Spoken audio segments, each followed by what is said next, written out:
So another property, no, we have just recently vlogged the first one. This is 4,601 square meters for 3.5 million, which is around 760 pesos per square meter, negotiable. Then the front of this property is 2032.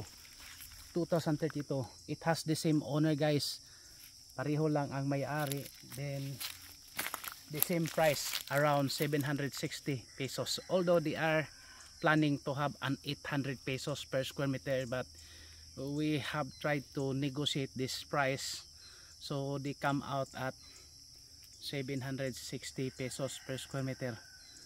Siguro magkaano pa tayo para manegotiate pa natin more.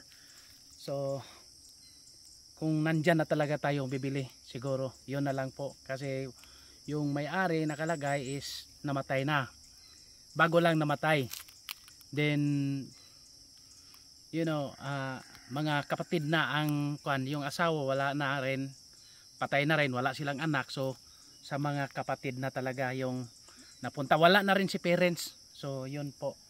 So sabi ng seminar namin, so to my lawyer also, first basta ganyan, mga ganyan, pupunta sana sa parents, pero wala naman si parents. Papunta sana sa mga anak, pero wala din si anak, wala din. So mga kapatid na ngayon. So ito po yung nangyayari, 760 pesos per square meter. So pwede bilhin ang dalawa, no?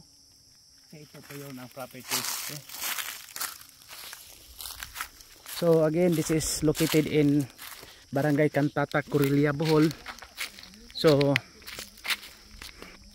it's along concrete road. Lahat ay concrete road po, guys. Hindi na po kasali yung rice field, dito lang talaga yon. So this is really very nice property, also for residential, just only adjacent town from Tagbilaran City. Water, electricity, signal are good, oh, kompleto lahat, no. Bago lang namatay yung may-ari, so meaning it's still a clean title because wala namang problema yon, reported naman yon sa BIR yung death niya. So initially, no, basta 760 pesos ang kinalabasan. So ang kalsada nandun sa medyo itaas ng kaunti. So dito po,